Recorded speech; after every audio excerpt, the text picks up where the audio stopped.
Gerald Robotnik has almost always been an enigma. While he plays a pivotal role in the creation of Shadow and is the grandfather of Eggman who we've come to know, there is still so much unknown about him, like a puzzle box waiting to be solved. Thankfully, during an investigation of Dr. Eggman, the gun requisition and archival team have managed to locate and retrieve Gerald Robotnik's journal, giving us some much needed insight into who he was and what secrets he hid before his untimely demise. So join me as we unravel the threads of Gerald's dark past. But before we get any further, make sure to like the video and subscribe for more Sonic lore. Upon opening Gerald's journal, a note posted on the inside from the archival requisitions department informs us that time and tragedy have not been kind to this journal. Due to this, there are numerous pages missing and redacted elements that are unable to be restored. The author of this letter, who mysteriously only signs as T, says that it's a pity since they would have very much liked a greater insight into Gerald and Maria's lives. This letter was addressed to Commander Abraham Tower, who shared a close bond to Maria since he was the only other child aboard the Ark with her. This makes sense as to why it was sent directly to him. However, the way the letter ends, stating, "I would have very much liked to have a greater insight into Gerald and Maria's lives," makes me believe that this T figure could possibly be related to Maria. I'll touch more upon this later, but Gerald's journal reveals that Maria's parents had later given birth to another girl. It's possible that this T figure has grown up and is now seeking answers about her grandfather and sister. It's also possible that this is our indication that Topaz from Sonic X is making her way into canon. Topaz was an agent who worked for Gunn and found herself as Rouge's partner. With her prior connection to Gunn in the show, it would be plausible that this is her message to Commander Tower. Like the note stated, many pages are missing from this journal. In fact, the first page that could be recovered begins with entry 42. I take great pride in my research and discoveries. Few men are labeled a genius in their own time, but nothing compares to my pride in my boys. They both graduated summa cum laude, and in record time no less. They'll have their doctorates in no time. It seems my passions for archaeology and robotics are split between them, but I guess that's what makes them chips off the old block. I cannot wait to see what boons they bring to the world. This entry gives us a lot of insight into the Robotnik family. While their names are redacted from the public, we can see them featured in this photo here. From looks alone, it seems that Eggman's father is pictured on the right, with Maria's father on the left. This photo was taken at their college graduation, as both sons finished their undergrad studies. Gerald informs us that both of his sons finished at the top of their class and will soon be pursuing their doctorates. However, his passion for archaeology and robotics happened to be split between the two. Obviously, Eggman's side of the family was more inclined to the study of robotics, but I do think it's interesting that Eggman also has a bit of passion for archaeology, just like his grandfather. In the trio of Trouble Short, we see that he's very interested in archaeology as he studies the past civilizations and their artifacts. In many ways, I think that Eggman is the most like his grandfather, and this point is only proven further by entry 162. I can't believe how much time has passed. It feels like yesterday. I was celebrating my boys becoming men, and now I'm a grandfather. Her name is, and she is perfect in every way. She brings a smile to everyone's face, and everyone falls in love with her the moment they lay eyes on her. If nothing else, she is my legacy. Everything I do from this day forward, I do for her. In this entry, Gerald details how time has flown by. One moment he's celebrating with his sons, and now little Maria is born, making Gerald a grandfather. Seeing his firstborn grandchild brings so much joy to Gerald. Grandparents always have such a soft spot for their grandchildren, and Gerald is no different. He wants to make the world a better place for her. The way that Gerald views Maria calls to mind how Eggman views Sage. As you'll see later on, Gerald can be rather hot-headed and lose sight of the bigger picture. But when he sees his kind and innocent-natured granddaughter, the bigger picture comes into view once again, and he regains his composure. Eggman's arc in Frontiers is rather similar. Seeing him become a father figure to Sage, Eggman slowly begins to see her as his legacy, just like Gerald does with Maria. It's interesting how family members can be so alike to each other, even when you don't know them. Eggman had little knowledge about his grandfather, since Gerald was aboard the Ark most of his life, yet he ended up so similar to him. I deciphered the engravings on an ancient ring I found on a previous dig in the jungle, and calculated the location of a fabled flying paradise. I went alone to verify my findings and was rewarded with the spectacle of an angelic island. The land was vast, lush, and hosted a number of biomes in close proximity to each other. I believe I could see an entire floating city at one point. Most majestic of all was a shrine devoted to what appeared to be a massive. Could this be the legendary? I dared not approach or overstay my welcome. As much as I wanted to explore every inch of the island, I felt it was a sacred land. Just setting foot on its soil felt taboo. I don't know if any civilization remains. The land is vast. My stay was brief, but the majesty of that emerald and shrine will stay with me for the rest of my life. Entry 170 details Gerald's discovery of Angel Island. From engravings on a ring which he was able to decipher, Gerald was led to the island in the sky. The location of where he found this ring is redacted, but I believe he found this ring in the South Island jungle. I love Gerald's wording here, as he's awe-inspired by the majesty of what he's beholding, calling Angel Island angelic, despite not knowing the name. He also comes across the Master Emerald. Once again, it's redacted, but he wonders if it's a giant Chaos Emerald at first, before considering that this could be the legendary Master Emerald. Gerald's entry here also reveals that he's rather respectful of the ground that he's walking. He could feel the importance of this place just by standing on the soil, and although his curiosity was screaming out to him, he left as to not overstay his welcome. While this discovery would stay with Gerald for the rest of his life, his next entry details the beginning of the biggest and most important chapter of his life. I am about to embark on the most ambitious project of my life. The Earth's first orbital space colony will be the 9th wonder of the world. It will be a place of science, researching all manner of ways to improve our home below. Seeing as it is a vessel meant to preserve life amid the harshness of space, I have christened it the Ark. It shall be a vessel to pass on the value of life and peace to the next generation. And while most of the megastructure will be hidden within the base planetoid, I may have gone a little self-indulgent in the design. The only real concern is the source of the funding. While the United Federation supports us, most of the financing is coming from.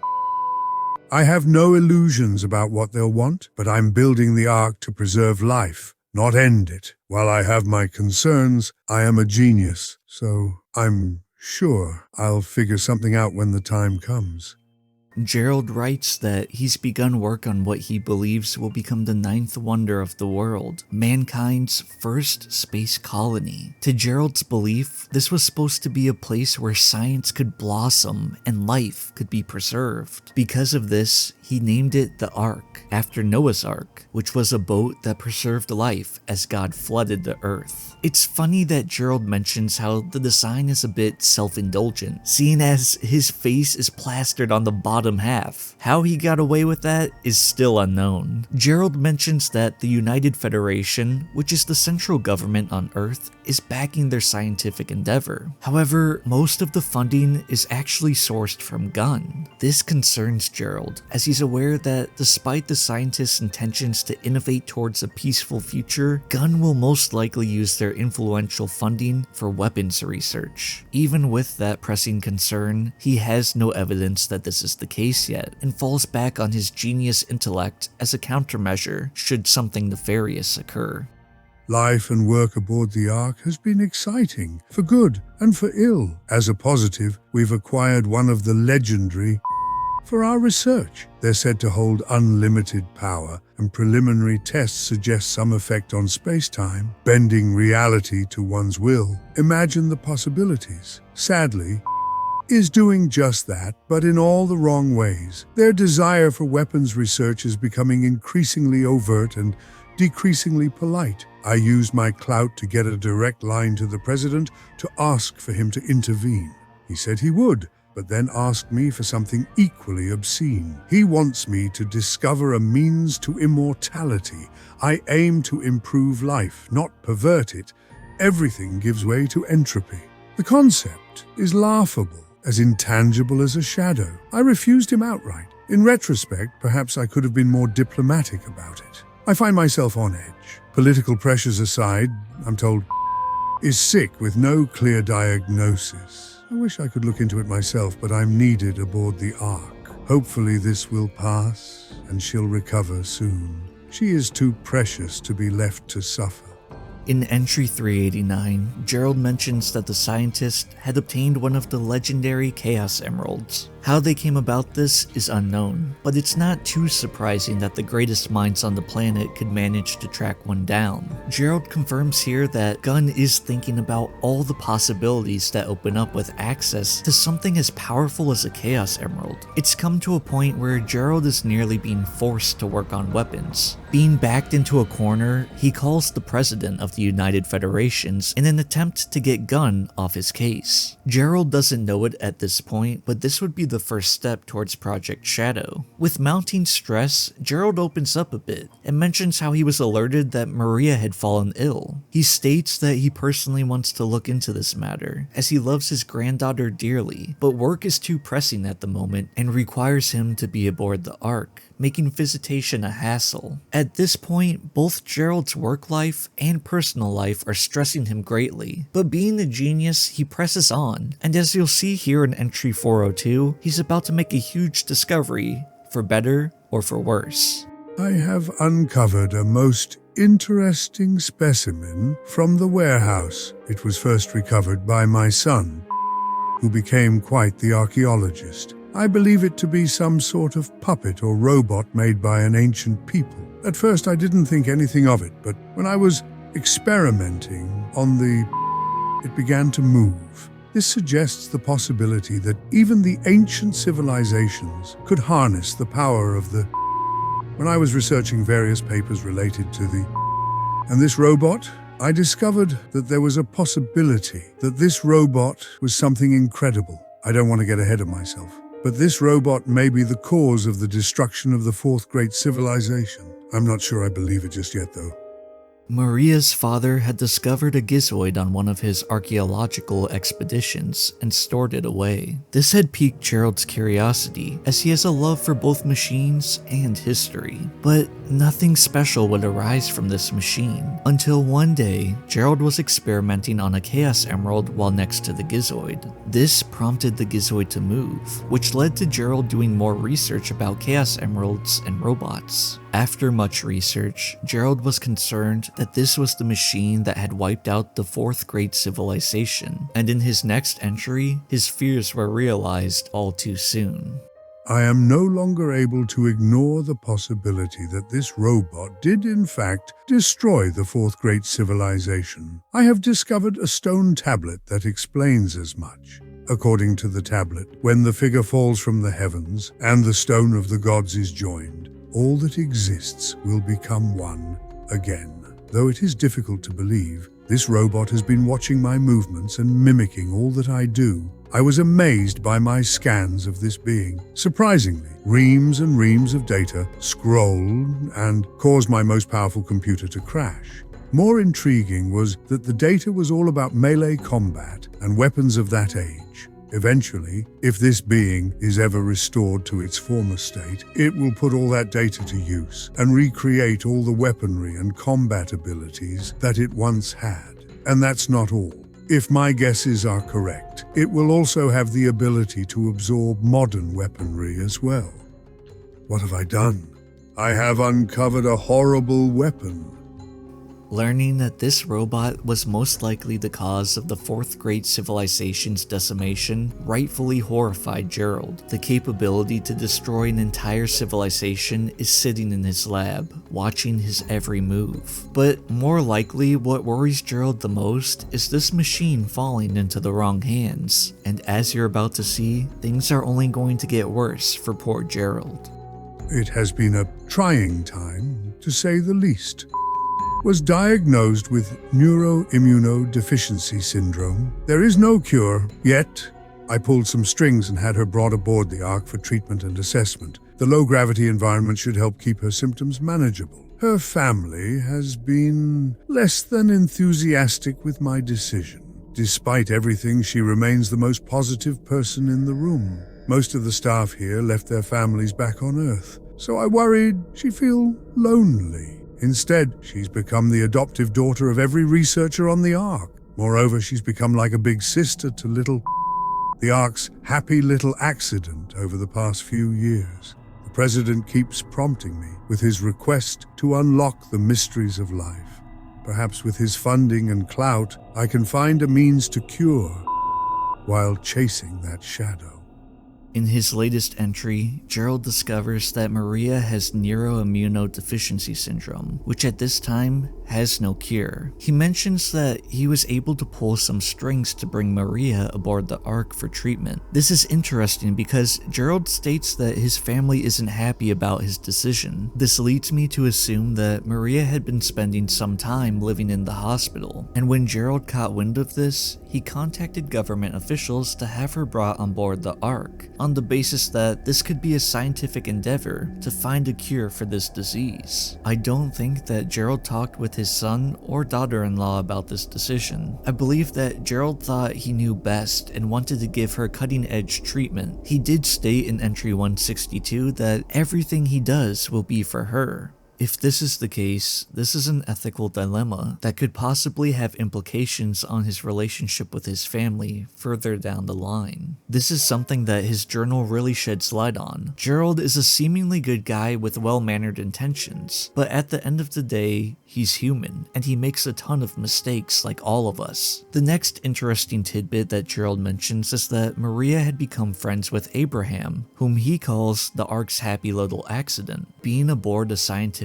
space colony, work is the #1 priority, and the fact that Abe was considered an accident intrigues me. Was this the result of a budding romance between two scientists, or perhaps a gun personnel and a scientist? Finally, Gerald closes out this entry, writing that the President has been in contact with him more frequently, wanting Gerald to unlock the secrets to life. While Gerald constantly states that this is like trying to grasp at shadows, he starts to become more privy to this idea since it could possibly lead to a cure for Maria. It's not something that's detailed much further in the remains of this journal, but I am curious as to why the President wants the answers to immortality so desperately. Was he old and hadn't accepted the one guarantee that life brings? Or perhaps he too was sick from an illness that had no cure? Personally, I'd like more insight on the President during this time frame.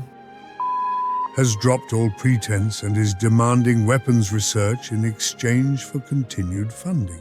I promised the President I'd begin work on Project Shadow, but even he can't get them to back down. It appears I have a gun to my head on the matter. Years ago, I discovered records of an ancient god of destruction called Chaos. It was said to command the fury and force of the ocean, or something to that effect. I've begun developing a basic AI-driven apparatus that can generate cohesion in water and produce controlled shapes for basic actions. I've told the top brass these can turn any body of water into an autonomous weapon. Deep down, I'm hoping it can be used as easily deployed search and rescue units. Imagine a flood turned back on itself to aid those in the rubble. Entry 515 gives us some insight into the artificial chaos creatures aboard the Ark. With Gunn outright demanding weapons research at this point, Gerald had turned to a discovery that he made numerous years ago. Basing the premise of this weapon on the god of destruction, Gerald begins work on an apparatus that will allow water to move in controlled motions. We begin to see here that anything that Gerald does with Gunn, he always tries to spin things in favor of peace. While sure, this water could be utilized as a weapon, he hopes that in the future it could actually be used to help others who have been affected by things such as hurricanes. In some ways, this reminds me of Rogue One. In that movie, Galen Erso was forced to work on the Empire's secret superweapon, the Death Star. Like Gerald, only he had the technical know-how to accomplish what the government had tasked him with, and it was something that they were both forced into. However, this didn't stop either of them from slipping in failsafes or alternative functions into their designs. While Gerald keeps the government appeased with that for now, he begins to prep for his next project, which he details in entry 530. Research into Project Shadow is in full swing. The first step has been learning how to siphon emerald energy and apply it to living tissue. To that end, I've developed the chaos drives. Direct application seems too harsh. Any organism that could directly interface with an emerald would be fearsome indeed. The initial tests were promising, so we're now moving on the next stage in trials. I will be using salamanders for their regenerative abilities and manageable size. We will begin applying chaos drives to the test subject and see how its vitals respond. And to keep from breathing down my neck, I'm supplying them with chaos drives as batteries for their mechanized division. I loathe powering engines of war, but sacrifices have to be made if I'm to save. I'll figure something out in the long run. I am a genius after all. Gerald's research into making Project Shadow a possibility has led to many interesting discoveries along the way. He's figured out how to siphon chaos energy from the emeralds themselves and applied it into a new technology called chaos drives. This, of course, is what powers most of Gunn's current mechanized division to this day. Gerald mentions that any living organism that can directly interface with a chaos emerald would be fearsome indeed, and it's interesting and funny that of all creatures, a hedgehog would wind up being able to. However, at this point, Gerald chooses to test the chaos drives on a salamander due to their regenerative abilities and, funnily enough, their manageable size. From the photo pictured here, we can see the tiny lizard with Maria, which will one day become the Biolizard. It's fascinating that chaos energy has such a different effect on salamanders. It seems to mutate them to an abnormally large size. The Biolizard isn't the only salamander that we've seen grow due to chaos energy. In the IDW comics, Sonic and Tails come across a chaos emerald hidden deep within a cavern. This happens to be where another mutated salamander lives. I think that the chaos energy causes certain things to grow. The plant life in this cavern is lush, and the salamander is once again huge as a result of the radiating energy. Unfortunately, Gerald is about to find out the hard way what happens when salamanders are exposed to the power of chaos energy. Project Shadow has reached an impasse. The subject exhibits accelerated cellular growth to the point it cannot support its own biological systems. I've developed an external life support system to compensate, but it will need to be upgraded and redesigned as the subject continues to grow. The way it thrashes and roars, it is uncontrollable. Furthermore, it is generating unexplained energetic reactions. Is this an expression of the power? Can a living thing produce such energy? Can it be controlled? There are too many questions, and unfortunately the answers lie in this Biolizard's life. I will keep it alive and as comfortable as I can until I have the answers I need. I found a region in the Ark that should be able to safely house it while we continue our experiments. I'm not sure what I will tell. I do not want to lie to her, but I think the truth is too cruel. The salamander didn't take well to the chaos energy, as Gerald states. From his notes, it seems that the accelerated growth may have caused the salamander extreme pain, which is why it thrashes and roars so much. I'm also curious if the direct application of the chaos drives forced the rapid growth of the Biolizard, which caused its internal system to stop supporting itself. When compared to the salamander from the IDW comics, it seems that that salamander was naturally absorbing chaos energy over time, thus allowing the lizard to sustain its size. It's just a theory on my end until we have further confirmation though. is growing into a lovely young woman. It breaks my heart that someone as bright and energetic as her is diminished by disease. There are no visible effects, and I've caught my fellow researchers muttering to each other, doubting her illness. It is infuriating. I find all my reason and restraint vanishes when she's slighted, and yet she remains an unending font of positivity. Even on her worst days, when the fear and the pain take hold, she tells me she endures for the day when she can return home. She has total faith in me, and that Project Shadow will cure her. Her family back on Earth has no such faith. It's been so long. Some of the researchers actually think she was born here. Her family either wants her better or wants her home. I can do neither. Somehow their scorn is harsher than the government or the military's increasing pressure for more weapons research. I'm a genius. I have to figure this out. Gerald's 589th entry is one that I alluded to earlier. He details his relationship with Maria, and I think it's quite reflective of Eggman's relationship with Sage. The sad thing about this entry is that it details the cruelty of humanity. A child is slowly dying from a disease, and since there are no visible signs, many of Gerald's colleagues doubt her condition.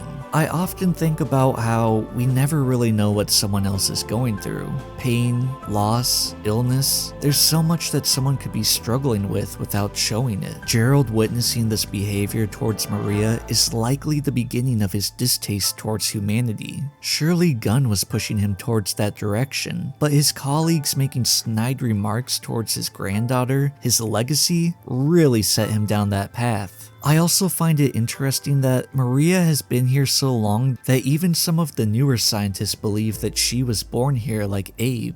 A direct result of this extended length as well is that Gerald's relationship with his family is more rocky than ever. I can't imagine what it must be like to know that your daughter is dying, only to not be able to see her for years as she's held off-world by her grandfather. Gerald seemingly gets a bit defensive, saying that they either want her better, aka staying with him, or they want her home, which I believe in his mind is certain death. While I know that Gerald wants what's best for Maria, and she too believes in her grandfather, her parents must miss her dearly. More than anything, I think they long to be with her. No parent wants to lose their child, but I think that they would want to be there with their daughter when she passes, and this is something that Gerald unjustly took away from them. With his family coming down on him, as well as the government, Gerald is starting to become more and more desperate by the day. Desperate times call for desperate measures. And I am a desperate man. The Black Comet returned to Earth on its 50-year orbit. I had no idea it actually harbored. Aboard it was... Somehow he knew about and seemed impressed with my work. He offered me a Faustian deal. I accepted. Using his DNA, I was able to overcome every hurdle Project Shadow had put before me. The small, sturdy biped I developed can perfectly interact with energy. Wanted me to craft a herald for his future invasion. Wants Project Shadow to generate undying soldiers for them. I will play them both for fools. Entry 616 summarizes the creation of Shadow. Doom's DNA, unlike the Biolizards, was able to interact with Chaos Emerald energy. Working for both Black Doom and Gunn, Gerald feels cornered and understands that both these entities are working towards their own nefarious goals. With that in mind, Gerald states that he's going to play both of them for fools, and his answer for achieving this lies within Entry 620. When I launched Project Shadow initially, I named it with scorn and mockery. I was trying to grab hold of an intangible goal. Later, it sounded appropriately villainous as I was toying with the fundamentals of life itself. But then, looked upon the unfinished specimen and put things into a whole new perspective. A shadow tells you which way to go to find the light. In an instant, she cut through all my pessimism and doubt and filled me with hope. As she's come to call him, will not be some dark creature, but a champion of life and hope. I would not have seen that if not for... She truly is a remarkable person who can do great and wondrous things for the world. I must save her, no matter the cost. the naming convention for Project Shadow is fascinating. It's a name Gerald came up with because he believed it was an unachievable goal. But after achieving it, the name became a beacon of hope to Maria, and thus so to Gerald. The idea that the name Shadow at first felt perfectly villainous to Gerald because he was toying with the fundamentals of life is so compelling, because in a way it embodies Shadow's growth as a character. He's struggled with who he is and his purpose in life, conflicted over being made from Black Doom's DNA, yet despite all of that, just like Maria gave hope to Gerald that Shadow could be a light, she gave that same hope to Shadow himself, allowing him to find his inner light. Where he came from, his DNA, his name, none of that matters. It's all about who you are inside. It's your actions that define you.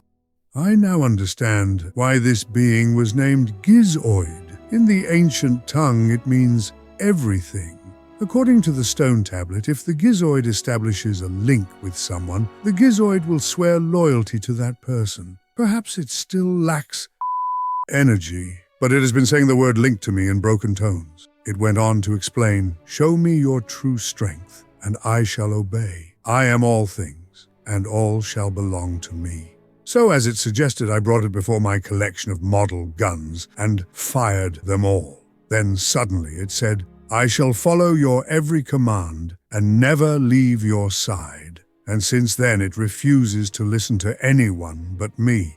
While it still is a fearsome weapon of destruction, while it remains under my control, at least it won't be used for evil. However, if someone with evil intentions ever forms a link with the Gizoid, I don't even want to think about what will happen. I must research how one can re-establish a link with the Gizoid.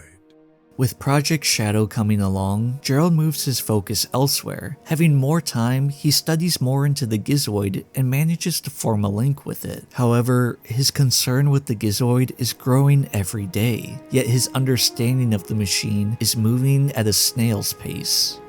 The upper echelon is going crazy. Perhaps they aim to freeze Project Shadow. Soon, the ultimate life form will be completed. The application to my granddaughter is also imminent. I cannot just let them stop my study at this point, because I am the only one who can save my granddaughter's life.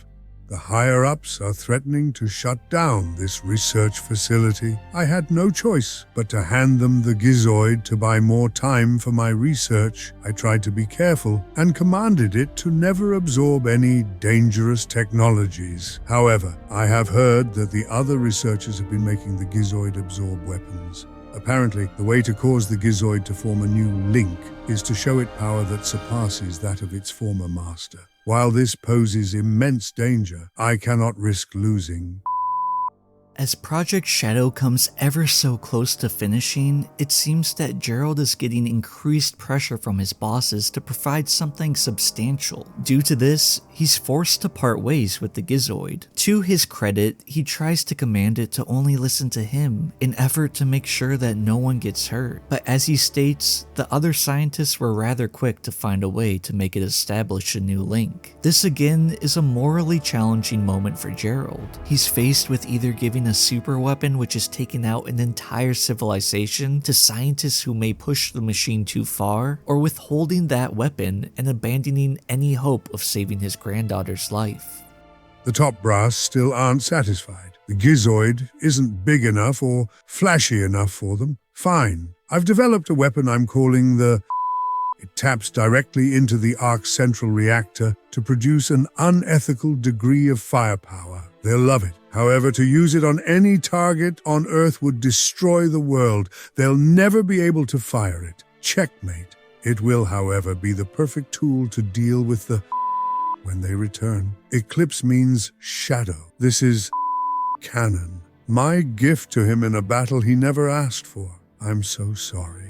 This entry gives us some insight on the development of the Eclipse cannon, learning that it was built only because the military didn't end up being pleased enough with the Gizoid. Once again, Gerald shows us that his heart is in the right place, but he still might not make the right decisions. He reveals that the emitting blast from the Eclipse cannon would destroy the world. He designed it to be this way so that no one would use it to target Earth. However, he imagines that it could be used to fight the Black Arms when they return. It's a good idea in theory, but even so, there's always going to be someone willing enough to use it on Earth. Doesn't know the full scope of what has been designed for, but she understands he will be under tremendous strain. She's helped me conceptualize a number of accessories that will help focus his power and aid in his mobility. I'm also researching chaos control to see if I can gain an understanding of it before awakens. The power to stop time and space is incredible, and I don't want him to have to try and learn its intricacies on his own. Deep down, I know this progress is superficial, tangential at best. The larger issues remain. The president, my family. I've gleaned there's a rift growing between my sons. My love for them shouldn't be a divisive issue. I'm running out of time. Entry 651 is one of my favorites. It not only shows us how much Maria and Gerald care about Shadow even before he's awakened, but it gives us more insight between the two sides of the Robotnik family. Learning that Maria came up with the idea for his rocket shoes is really sweet, and it makes them feel more important in a way. Now we know that Shadow always has something she made for him with him at all times. Gerald also talks about trying to understand chaos control so that he can help Shadow with it. I'm curious about what the study of chaos control looks like, and how Gerald even came to know about it. Interestingly enough, we find out that not only is Gerald's relationship with his family strained at this point, but apparently his sons have begun to have a falling out. I wonder if Eggman's side of the family felt neglected in a way. From the pages we have, Gerald doesn't really mention that side of the family. Eggman even alludes to feeling jealous as a child because Maria received so much more attention. I never really knew my cousin Maria. Everyone spoke of her like she was very special. All that love for someone who was gone when I was right there. But I have to wonder, back then, was she anything like Sage is now? I can't really blame Eggman. From Gerald's entries, you would believe that Maria was God's gift to humanity, going as far as to call her his legacy. But he makes no mention of his grandson. Of course, this is all assuming that Eggman is alive at this point, but it's interesting that Gerald seems to have a bit of favoritism going on.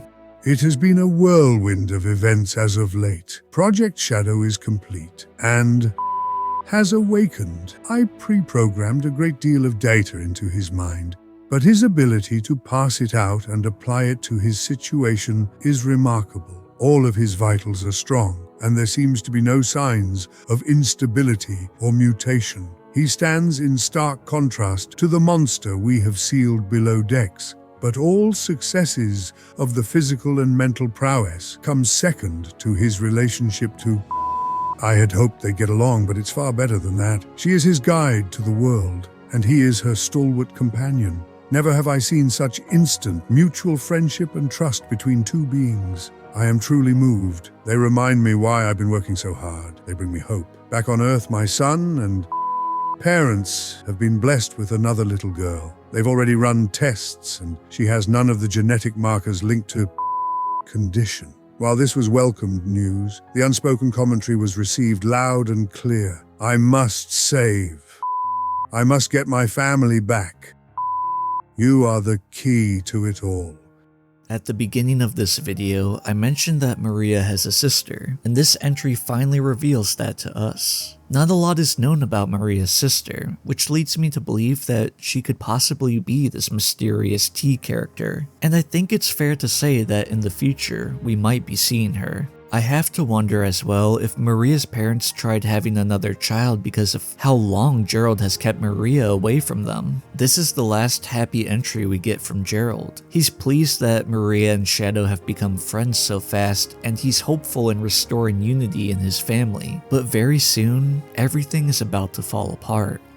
My worst fears have come true. The Gizoid has absorbed enough weaponry and technology that it has started to go out of control. The resulting rampage led to the destruction of most of the Ark. I have deciphered the rest of the stone tablet. It says, when the Gizoid had learned all that it could, it became a god of wrath, and all was destroyed. The researchers somehow managed to subdue the Gizoid and sealed it away. Luckily, it only had one installed. If it were to have all 7 installed, it might destroy the whole planet. The Gizoid is too much of a liability. I tried destroying its core, but nothing I did worked. I understand too little of the technology that built him. My best hope is to try and reprogram its AI into a free-willed, emotions-based AI. Gerald mentions his point of view of the Gizoid attack on the Ark. After the scientists had installed the Chaos Emerald in the Gizoid, it went on a crazed rampage. Gerald mentions that he isn't sure how it was stopped, but in the Dark Beginning short, we get an idea of how things may have gone down, with Shadow fighting the Gizoid, perhaps overpowering it. I've lost track of the days. Not very scientific of me. I'm strained. Something has to give. The Gizoid's rampage caused the artificial chaos to behave erratically. I attempted to regain network control by inverting the polarity of the... So instead, they became violent, raced across the Ark, pacifying them quite expertly. But the damage is done. An SOS was sent to... automatically. I dread the litigious reprimanding I'll have to endure next. A heritage of the past I dug out, Gizoid, and the ultimate life form I created by my own hand. I equip both weapons with a heart. If all powers are not what is to be obtained for oneself, but what is to be born from hearts that yearn for someone, I believe all conflicts should cease to exist. Please, if there is anyone listening to my prayers, bring hope to humanity. Don't quite know what happened or what went wrong. Was it a mistake to create the ultimate life form? I thought it would be something that would benefit mankind. But then the military guards landed on the colony that day. They were sent to destroy the research project that I had been working on. My colleagues at the research facility, my granddaughter. I hope you are all safe. The colony was completely shut down, probably to keep the prototype from falling into the wrong hands. The Ark was shut down under the premise that there had been an accident. Gerald's entries start to get more and more erratic here towards the end of his journal. At this point, Gerald is in gun custody and has no idea what has happened to everyone else on the Ark. But here he begins to reflect on his creations and his life, to the point where he starts spiraling into madness. We've all beaten ourselves up over mistakes that we've made in the past, but Gerald's could potentially affect all of humanity. And in his final entry, Gerald learns the fate of those on the Ark.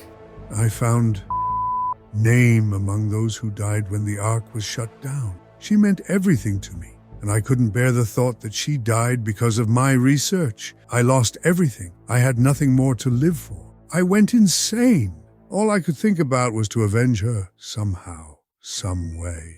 I got scared as I was no longer able to control my thoughts. All I could think about was that I wanted it all to end. Based on my original projections, I was able to complete my project.